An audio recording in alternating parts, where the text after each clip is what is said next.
de deuxième génération, les gens qui sont allés au Vietnam ou en Australie, ils ont passé des traumas à leurs enfants, même sans en parler. Et ils me demandent, et puis je vous dis ça, et j'ai la chair de poule. Et il me dit ça, et en me disant ça, il me dit, est-ce que tu as eu quelqu'un qui a été enfermé en Allemagne? Je dis non. Mon grand-père est allé en Allemagne, mais autant que je sache, il était prisonnier de guerre, il a passé son temps dans une ferme. Personne ne sait rien de toute façon, personne n'en parle jamais. Et donc mon grand-père commence à apparaître, et j'écris des emails, et j'écris sa vie au mois de décembre. Je dis, c'est pour ça, je dis à ma femme, je retourne en France. Et en février, je suis là, avec ma maman, on va voir quelqu'un qui habite Saint-Mervé, dont le frère est allé dans le même camp que mon grand-père. Et puis il nous sort une photo, et derrière, il y a Stalaguita. Je prends ça, je vais sur Internet, je trouve la ville Gorlitz, je prends ma voiture, on va à Gorlitz. Avec mon frère Norbert. On trouve le camp, on trouve les restes du camp, on trouve un musée à côté, et puis là, c'est comme si quelqu'un m'avait frappé la tête encore, parce que c'est une réalité maintenant que je touche. Je repars en Australie, je vais sur l'internet, je lis furieusement tous les livres que je peux trouver de la Seconde Guerre mondiale, et puis ça me parle énormément. Je reviens en septembre dernier, je prends ma maman, on va à Gorlitz ensemble, et je vais sur le site de la Première Guerre mondiale. Et Première Guerre mondiale, on a des gens enterrés là aussi. Et puis, je peux pas rester plus de 3 heures sur le site de la Première Guerre mondiale, je dis j'en peux plus, je me borre, je peux plus supporter tout ça. Cette violence qui nous a été foutue sur le dos le siècle dernier. Je repars en Australie et puis je continue à lire, à écrire, j'envoie des emails. Alors les emails, maintenant je commence à les envoyer dans une prose qui n'est pas classique parce que de toute façon, quel que soit ce que j'écris, les gens ils partent dans des vrilles impossibles à gérer. Donc maintenant je dis, bah, moi je peux écrire ce que je veux, ça change pas. Toi tu penses ce genre de détails là, parce que donc là,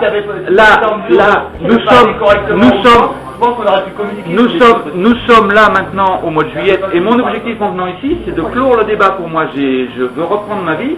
Et en venant ici, je suis passé par Dien Bien Phu, c'est-à-dire que j'allais au Vietnam et je suis allé à Hanoï, Dien Bien Phu et Dien Bien Phu. Vous pouvez voir là ce que l'armée française qui venait de sortir du conflit, et là je suis bête quand j'écris ça, ces cons-là, ils sortaient du conflit 39-45, ils n'ont rien trouvé de mieux que d'aller bombarder les Indochinois et de construire une ligne Maginot dans la vallée de Dien Bien Phu et d'envoyer 10 000 de nos soldats, les meilleurs soldats, se faire assassiner.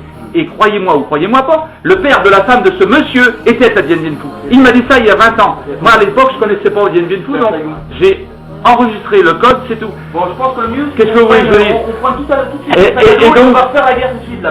Et donc, j'ai commencé à lire des livres sur l'existentialisme et tout, et puis évidemment avec un trauma pareil, ce qu'on appelle la lumière m'est apparue. Je comprends pourquoi les gens se sont battus comme des abrutis depuis, en particulier depuis qu'on a l'Église catholique, depuis qu'on a Charlemagne, Napoléon, Hitler, et vas-y, et puis ça continue. Et au nom de Dieu, on va se battre. Et George Bush est aujourd'hui en Irak au nom du bien-être de l'humanité. Et je dis à Monsieur Bush, je t'emmerde, j'ai pas besoin de ta merde. Garde tes bombardiers chez toi. Pourquoi tu vas tuer des enfants en Irak, espèce de con? Et mon président, pour qui j'ai pas voté, il est là-bas avec no boys. Et les Anglais sont là-bas aussi. Et ce monsieur, il voit rien du tout. Et aujourd'hui, on est au Liban, et qu'est-ce qu'il attend le jour? Eh bien, il attend que la Syrie et l'Irak, ils interviennent, et puis il va les foutre son bordel. Et qu'on va faire quoi quand le bordel est fait? Eh bien, si on s'éveille pas à notre propre âme, les gars, on va dans des conflits. Jusqu'à là, on se battait avec des bâtons, avec des épées, encore des mitrailleuses et des obus, ça faisait déjà du dégât. Maintenant, c'est des bombes nucléaires, des bombes à neutrons, des bombes à... Eh les gars, l'humanité, ça va être réglé, ça va être rideau. Et si vous avez des doutes encore, vous achetez ce magnifique livre là qui a été écrit par un monsieur qui s'appelle Eckhart Tolle, Une nouvelle terre, et alors c'est clair comme de l'eau de roche. Clair comme de l'eau. Ça coûte 20 €, de l'or en barre. Voilà. Donc, j'ai un trauma qui est énorme, c'est que je suis le premier mâle dans ma famille à pas aller à la guerre. Je vis avec des gens qui ont des peines énormes de leur... dans le cas de ma maman, mon grand-père vient, il est impossible à vivre, si bien qu'elle va chez les bonnes sœurs. Alors les bonnes sœurs la cassent, elle a été chez les bonnes sœurs une première fois, elle reprend une deuxième dose dans le nez. Elle a 16 ans quand elle rencontre mon père, à 18 ans elle se marie, à 19 ans, moi je suis né. Je suis un bébé, et si vous lisez les livres de psychologie, vous prenez en particulier Philippe Wallon, il en parle très bien dans son livre, le cerveau n'est pas fini jusqu'à 21 mois, enfin 11 mois après la naissance, c'est-à-dire qu'on emmagasine dans le cerveau des sensations qu'on peut même pas mettre en mots. Alors c'est ça qui fait mal à la bête. Alors après, moi j'ai compris ça maintenant, mais ça m'a pris du temps, et par contre, ce qui s'est passé, c'est qu'en écrivant tout ça, il y a des gens dans ma famille qui se sont reconnus comme par hasard dans ces traumas-là. Et mon frère est venu hier matin et il me dit que sa femme avait reconnu mon trauma dès le premier email que j'ai envoyé. C'est surprenant. Et je suis en train de lui dire, ta femme a un trauma à ce niveau-là. Mais évidemment, elle ne peut pas y aller. Mais je comprends. Et ma belle-sœur qui est en Bretagne, c'est pareil. Alors là, il y a un livre qui est très intéressant que je viens d'acheter avec ma maman, Sexualité et subconscient. Alors, je vous lis simplement le premier paragraphe là pour aller plus loin. Et puis, évidemment, il nous dit que le problème c'est lié à notre naissance et un petit peu avant la naissance. Et puis ici, juste quelques lignes que j'ai éclairées parce que c'est des codes qui me parlent. Quelle est notre raison d'être? Sommes-nous sur Terre pour souffrir, pour nous forger une personnalité, pour prendre soin de nos semblables? La réponse est non. Notre première tâche est de procréer, car la procréation assure la survie de l'espèce. Nous sommes ici pour faire l'amour, pour être féconds et prolifiques. Chacun de nous est une machine génétique dont la finalité fondamentale est de se reproduire. Si la vertu désigne ce qu'il y a de meilleur dans l'être humain, la sexualité est indéniablement vertueuse, elle est vitale et tout le reste est secondaire. Alors, c'est une opinion, mais bon, les animaux se comportent comme ça, les humains ont quand même heureusement d'autres considérations, d'autres comportements. On pourrait très bien se comporter comme ça serait merveilleux, finalement. Ça c'est assez... c'est la logique animale. Vous êtes libre de croire ça,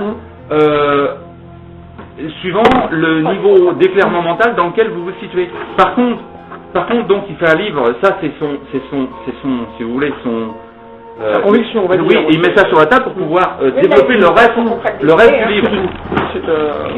Oui, c'est une opinion, argumentée, mais... Donc, le reste du livre, il parle des problèmes sexuels qu'on a et d'où ils viennent. Mais il dit ceci, notre corps s'exprime avec autre chose que des mots. C'est quand même clair. Moi, c'est le mime, la danse, etc. Bien sûr, il n'y a pas que les mots pour s'exprimer. Le regard, j'avais dit, il y a toutes sortes de moyens de s'exprimer, bien sûr. Oui, il n'y a pas de langage. Là, il parle de différents composés chimiques et biochimiques qui se promènent dans le corps et qui me donnent la chair de poule, moi, quand je parle d'un sujet qui touche directement le point sensible de l'âme. Ok? Notre corps s'exprime avec autre chose que les mots. Nous parlons tous ce langage. Mais c'est sûr, on a les polysuéris, etc. On a des émotions qui s'expriment. Et les animaux font pareil. D'accord. Mais peu d'entre nous le comprennent. Alors il dit ensuite que nous pouvons le capter à l'aide de machines, etc. Ce langage corporel est éloquent et bien plus crédible. C'est des détecteurs de mensonges. Ben, tout à fait. Tout à fait. C'est fondé là-dessus. Ok. Ce langage corporel est éloquent et bien plus crédible que ce que nous pouvons dire. Alors il parle maintenant de souvenirs primals qu'on a qui datent de la plus tendre enfance et même avant qu'on soit né dans le ventre de notre mère. Il parle, ces souvenirs primals profondément enfouis dans notre subconscient sont caractérisés par une absence de mots et d'images, d'où la difficulté de mettre des mots. Mais par contre, quand quelqu'un commence à mettre des mots et tu reconnais une sensation que tu as associée au mot, que tu pètes, tu sais pas pourquoi, parce que tu as vu un mot qui te plaît pas. Oui. Ah, le problème, c'est pas le mot, c'est la sensation intérieure. Attends. Certains. Si je veux le dire, écoute, s'il ne dit pas, je vais le dire, hein.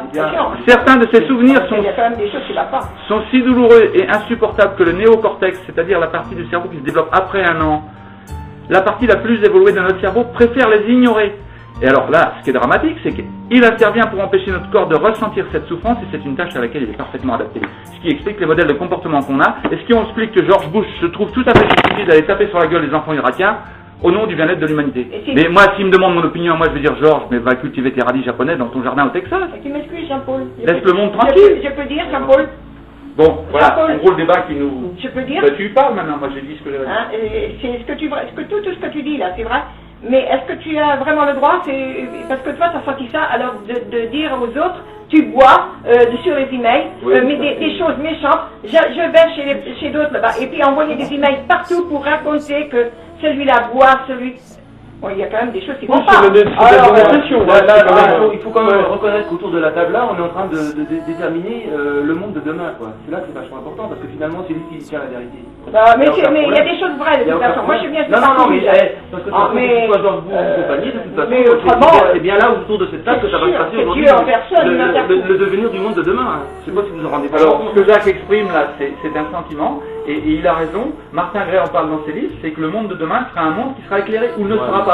Et si vous voulez, là, moi je pense qu'on est et là encore, si vous prenez ce livre-là, c'est exactement ce dont il parle, mais j'ai pas la page là. Autant on peut se nourrir de choses et de livres qu'on peut trouver, mais pas comme tu le fais là. Pas les imposer aux gens, c'est pas comme tu le fais là. Attends, tu vas où là? Je sais pas si tu t'en rends vraiment compte de ce que tu fais là. Oui, mais là, vous dites pour les imposer. Mettons les choses au clair. Je viens ici, je me suis ramassé des claques dans la gueule. Tu viens ici pour imposer ce monsieur m'a menacé de faire intervenir les gendarmes déjà il y a 3 ans. Il a apparemment envoyé des lettres au procureur de la République. j'ai pas vu ces messieurs, mais s'il y a quelqu'un qui cherche à imposer quelque chose, c'est ces gens-là. Moi, qu'est-ce que j'impose? Rien du tout. J'envoie mes écrits. Ils les lisent ou ils les lisent pas, ils peuvent les foutre à la poubelle, je leur ai pas demandé. Mais un écrit, ça a valeur. Il est là, en principe, il est là pour qu'il soit, il est envoyé pour qu'il soit lu, enfin j'imagine. Il est là pour en plus, dans une communication, il y a une motivation, il y a un but. Il y a la communication saine, sereine, raisonnable et sensée. Par contre, ils sont incapables de m'envoyer. Je vois pas l'intérêt d'envoyer des courriers à partir du moment où tu veux qu'ils soient pollus.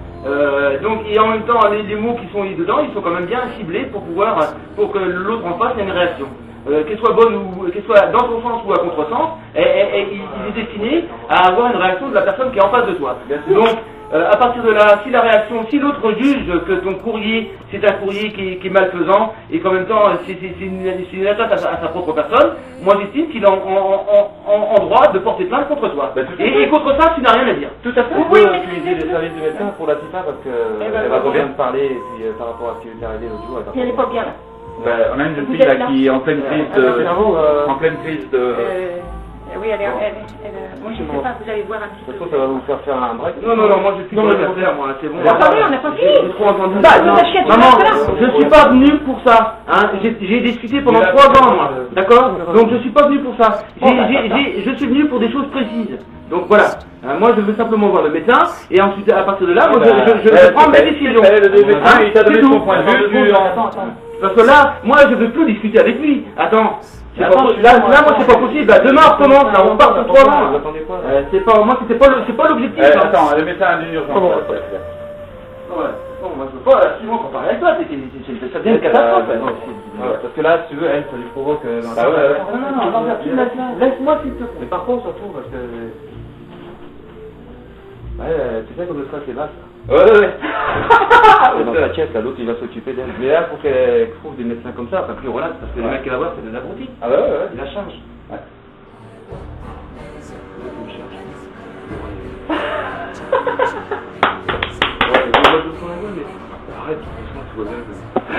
Oh là ça baigne.